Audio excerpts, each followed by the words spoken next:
I'm going to start today basically by saying that speaking here is an absolute honor in my hometown. This is such a great honor to be able to represent all the people I grew up with right now. Today, I'm going to be talking to you guys about reinvention. Mainly how reinventing oneself is the secret to becoming more successful and a more adaptive individual.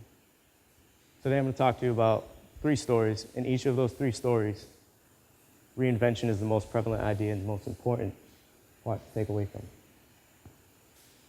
Our first story begins with Bedford High School football. In high school, there's a lot of things that you learn outside of the classroom. A lot of places for you to pull more information from.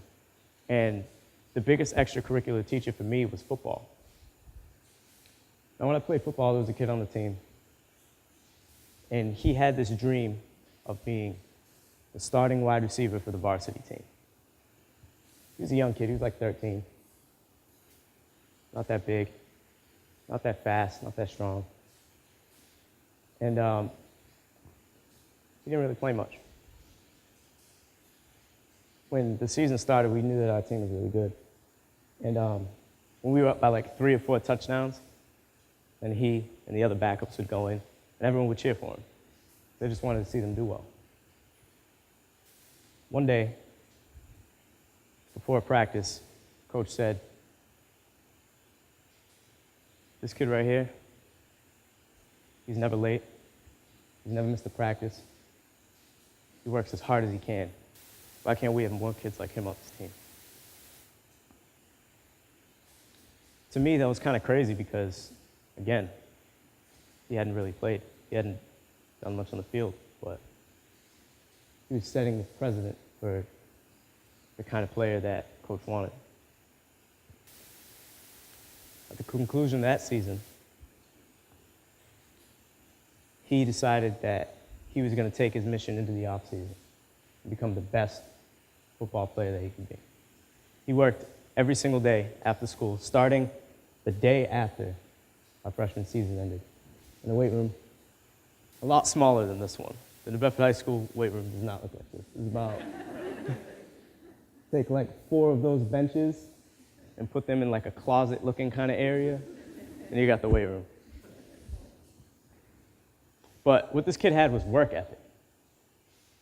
He had the strongest work ethic that any of us had seen for a long time. Now we get to our junior season. He's returning, still on the team. He's a lot bigger, a lot faster, a lot stronger, older, wiser, better. But he's still not playing in games. Not too far into that season, our coach saw that we were struggling as a team. And he canceled practice one Saturday. And he had us all discuss where we were headed as a team. At the conclusion of that day, he told everyone to write down on a piece of paper the name of the person on the team that they trust the most to do their best and to do the right thing. As a 15-year-old junior who still had not seen any playing time at games, that kid got the most, his name was written the most times. And as a result, he was appointed as captain of our next game against Bishop Stang. And I'll never forget that game. Kind of like today. And it was pouring in warm-ups, like absolutely pouring. There was no signs of that rain stopping anytime soon before the game was over. So, as we were in the garage that sadly doubled as our locker room, Coach Golden asked something of our captain in front of the entire team. And he said, "I want you to stand on the sideline with a towel and dry the football for each offensive play. And when the play ends, I want you to run out to the middle of the field, exchange the dry one for the wet one that was just used, and then dry that one off." Now, he asked this kid to do that because he thought he could depend on him. And when that game was over, the Whalers beat Stang, and the Whalers didn't have any offensive turnovers. So coach was right. See, this kid had set his goal as a freshman to be the starting wide receiver because he wanted to contribute to the team. He wanted to contribute by playing well. But what coach proved that day is that you didn't have to play well in order to contribute to the team. You just had to do whatever your job was.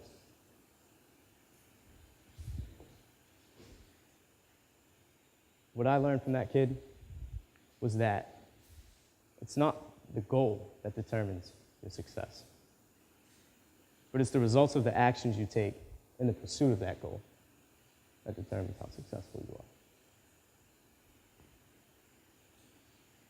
are. As the year went on, I enrolled into Honors English 11. And that is when I met Miss Oliveira. Miss Oliveira had the uncanny ability to just connect with the students for some reason. Probably her sense of humor. I feel like her sense of humor was adaptive. She could kind of entertain any kind of style of kid, if you know what I mean. She always had a joke that she knew at least one person would get. And during my junior year, I started to question, all the work I was doing in school. I was getting a lot of work. I just started AP classes. I was taking 2 at once. And as a kid who could kind of just go through class and not really try and get really good grades, the AP classes started challenging me. And I wasn't backing down. I was just unsure as to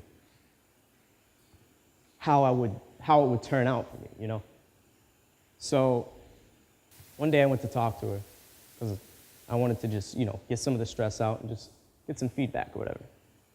And she told me that I reminded her of a kid that she had taught not too long ago, a couple years before. And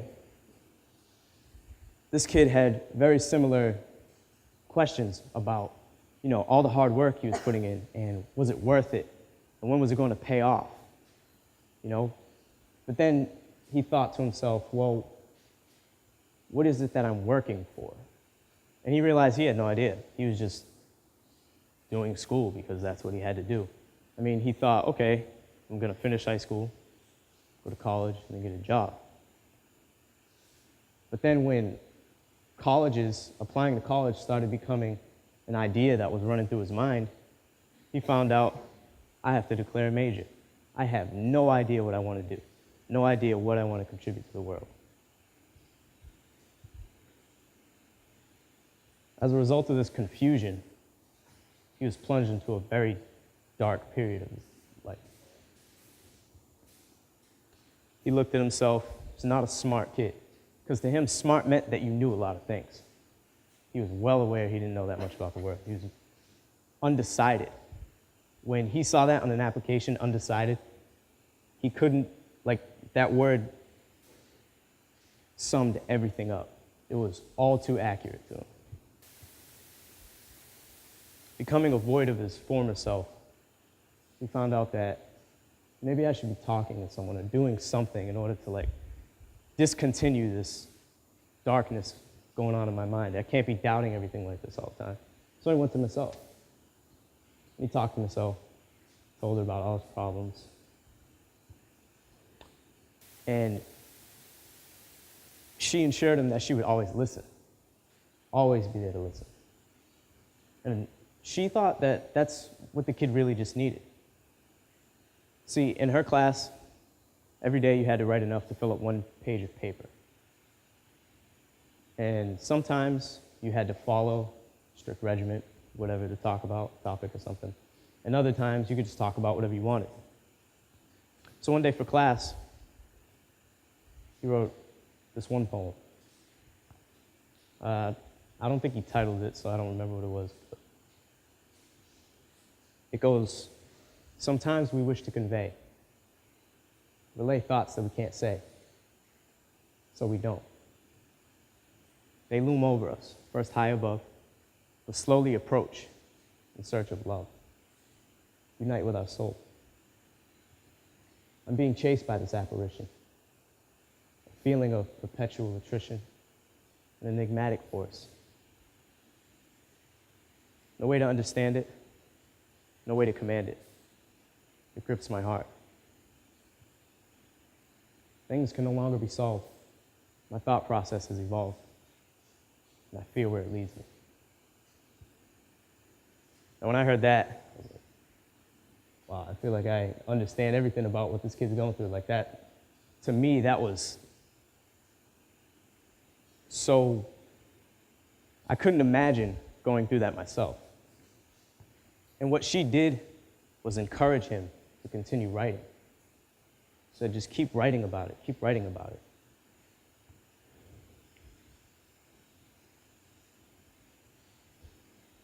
So as he continued writing, he started to get this all out of him, work it out of his system, basically. And he started taking a more optimistic approach to things because he finally had this canvas that he was searching for so long, this way to just expel everything. He didn't have to contain it anymore. And this next poem is something he wrote coming out of this dark period while in Miss Oliveira's class. Reemerged, the dark thoughts had me submerged. I'm on the verge. Epiphany will soon occur. I know it. I feel it. I cannot conceal it. I'm ready for anything, so let the evil deal it. Stare them down, plain and simple. No longer will they disturb, no, not a ripple. In my ocean of thought, they had a plan for the man to be gone and distraught, till I cast out my hand and received what I sought. It was the peace in myself. Along with seeking beats, I was seeking good health. A freedom I've never felt. A way for me to get out all that I have dealt with. It's like being a victim of the Sith, without a light enough force bestowed as a gift. Let a cloud come around and give you a lift. Hold on tight, because the air can make you drift. Now, I heard one of those lines, seeking beats. I didn't know what was he talking about. She explained to me that it was actually an excerpt from a song that he wrote. And I, too, wrote music. And I thought, oh, maybe I can correlate what he did with music with my stuff and start to use that as my canvas to paint the picture of what was going on in my head. And that was when I really grasped the idea of self-expression. With self-expression, you're given the power to take negative things in your life and transform it into a form of positive expression. Things that people, when they hear, read, whatever, can enjoy. And you can enjoy it yourself when you're done. That changed everything for me. Whenever I'm confronted with something that's troubling me or any hard times, I write about it. This past summer, my grandmother passed away. And the only thing I could do was write. All I could do. I was glued to my phone, writing in my notepad thing, writing. And I feel like that's a very valuable lesson, that expressing yourself just release you from the fate that you're given upon something happening in your life like that. About a year and a half after Miss Oliveira's class. Get out of high school, going to college.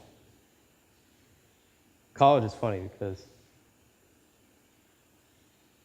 when you're during the application process, you're like, all right, how am I going to fare up against all the other kids of the world? Like, am I good enough to actually do this, And you think, all right, college. Like, what have you heard about it? What do you know about it? Like, Hollywood paints this picture of what college is, and that's not true. And then there's other people who tell you, oh, college is so hard, it's the hardest thing, like you're gonna be working for 7 hours straight and you still won't be done with your project or something, I don't know. It was so funny to see that first acceptance letter. Like when I first got my acceptance letter, I was like, wow, this is real, this is happening. I made it to that next step of my life. And in taking that next step, I decided that I didn't want to be the same introvert that I was in high school, because I was a bit introverted, kept to myself a lot. I wanted to be more of an extrovert. And WPI was a great place for me to go because I feel like there was a lot of kids in the same situation trying to become more of an extrovert and really just develop another portion of their life that they may have missed out on in high school. As you can see, the parentheses is the comfort zone. And I lived in my comfort zone for so long.